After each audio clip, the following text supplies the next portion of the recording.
Okay, good morning, good afternoon, and good evening. Welcome sa ating channel, Sir Ariel Mat. At bago tayo magpatuloy, pakihingi muna ng isang like, share, and subscribe. At pakipindot na rin ng notification bell para lagi kang updated sa mga bagong upload natin. Okay, so our topic for this afternoon or this evening is about arithmetic and geometric sequence. Okay? So, yung objective natin dito, we have to differentiate a geometric sequence from an arithmetic sequence. So, arithmetic sequence is an arithmetic sequence. The difference between one term and the next term is constant. Okay? From one term to the next term ay constant yung kanilang difference. We just add some value each time on to infinity. Yun ang ibig sabihin ng arithmetic sequence. Okay? For example, 1, 4, 7, 10, 13, 16, 19, 22, and 25. Yung common difference dito is 3. Okay? So, the sequence has difference of 3 between each number. Kasi 1 plus 3, nagiging 4. Okay? Then, from 4 plus 3, nagiging 7. Plus 3, nagiging 10. Plus 3, nagiging 13. So on and so forth. Ngayon, the rule is a sub n equals 3n minus 2. Okay? Arithmetic sequence in general, we can write an arithmetic sequence like this. Okay? A stands for the first term. D is the difference between the term or tawagin nating common difference. Okay? The rule is x sub n equals a plus d or the common difference times n minus 1. Okay? We use n minus 1 because d is not used on the first term. So, kaya gagamitin natin yung n minus 1. Another definition, another term pala, sorry. For each sequence, if it is arithmetic, we have to find the common difference kung arithmetic siya. Okay? Example, number 1, negative 3, negative 6, negative 9, and negative 12. So, yung common difference dito is negative 3. Kasi yung first term is negative 3. Okay? Then, we have to add negative 3, magiging negative 6. Then, from negative 6, add naman tayo ng negative 3, magiging negative 9. And add naman tayo ng negative 3, magiging negative 12. Therefore, yung common difference is negative 3. Another one, number 2, 1.1, 2.2, 3.3, and 4.4. Yung common difference dito is 1.1. Or adding each term, ito si first term ng 1.1, magiging 2.2. Then, dagdagan naman natin ng 1.1, ito si 2.2, magiging 3.3. So, i-add lahat o add ng 1.1. Okay? Number 3, 41, 32, 23, 14. Okay? So, yung common difference dito is negative 9. 41 minus 9, that is 32. And 32 minus 9, that is 23. Then 23 minus 9, that is 14. 14 minus 9 is 5. So, let's check itong number 1. 1, 2, 4, 8, 16, and 32. So, wala silang common difference. Therefore, this is not an arithmetic sequence. Okay? Kung walang common difference, ibig sabihin, hindi yan siya arithmetic sequence. So, write the explicit rule for the sequence. 19, 13, 7, 1, negative 5. Okay, start with the formula. X sub n equals a plus d times n minus 1. A is the first term, which is 19. Okay, ito yung first term natin. Then, d is the common difference. So, ang common difference dito is negative 6. Kasi 19 minus 6 is 13. And 13 minus 6 is 7.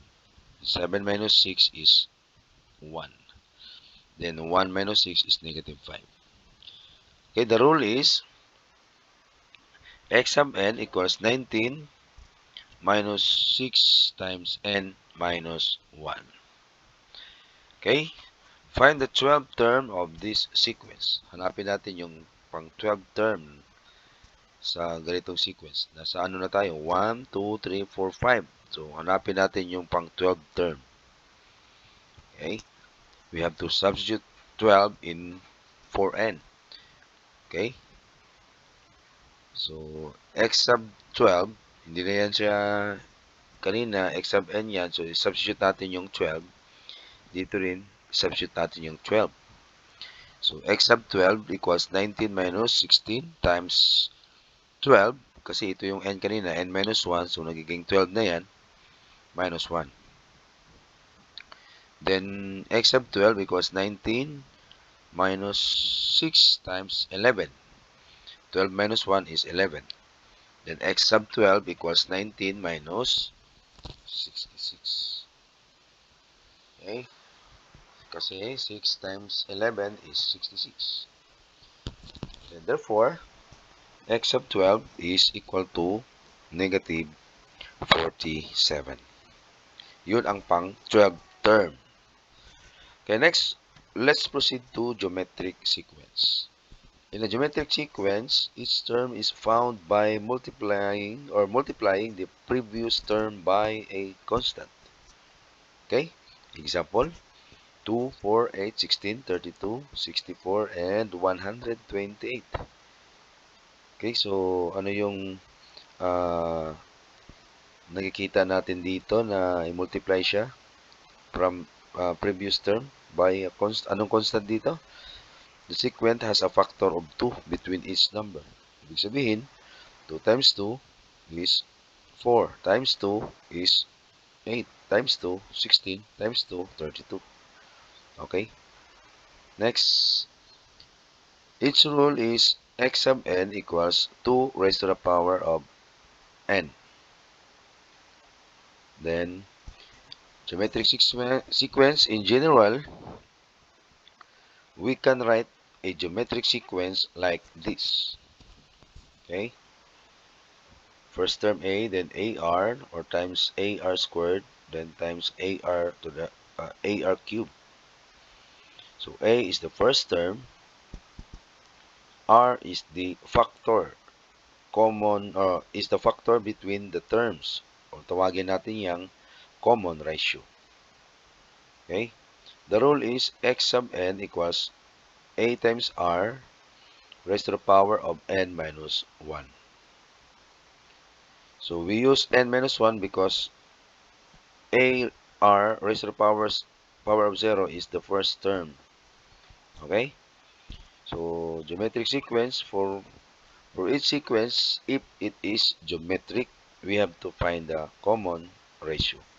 So kung geometric sequence siya, hanapin natin yung common ratio kung meron. Okay? So number 1, 2, 8, 32, and 128. So kung meron ba silang common ratio? Yes, meron. Yung common ratio dito is we have to multiply 2 from, i-multiply natin si 2 kay 4. Okay? So, 2 times 4 is 8. 8 times 4 is 32. Then, 32 times 4 is 128.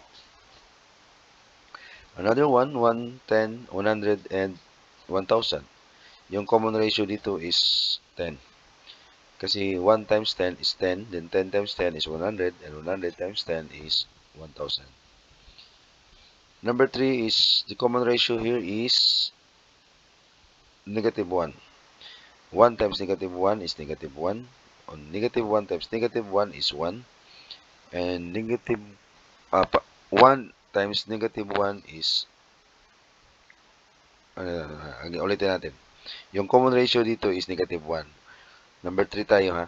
1 times negative 1 is negative 1. Then negative 1 times negative 1 is positive 1. Positive 1 times negative 1 is negative 1. Okay? Number 4. 20, 16, 12, 8, and 4. Okay, this is not a geometric sequence.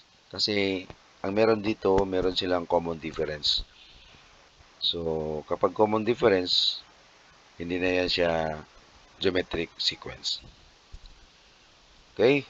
Write the explicit rule of the sequence. 3, 6, 12, 24, and 48. You start with the formula. X sub n equals AR raised to the power of n minus 1. So, A is the first term. Yung first term natin dito is 3. Okay? Then, R is the common ratio. Kasi 3 times 2 is 6 times 2, 12 times 2 is 24.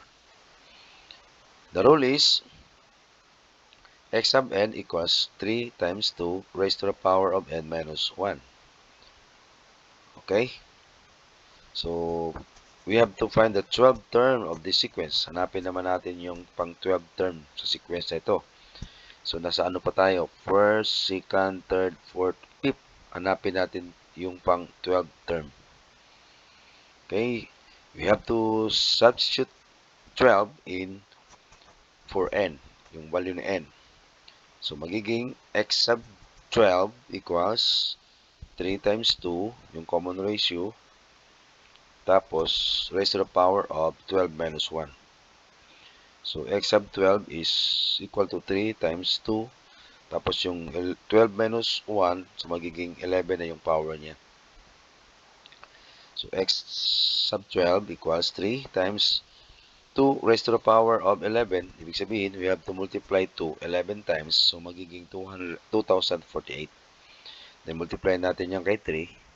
So, x sub 12 is equal to 6,144. Okay, so explain the difference between an arithmetic and geometric sequence. At kung meron kayong explanation dyan, paki-comment na lang sa comment section.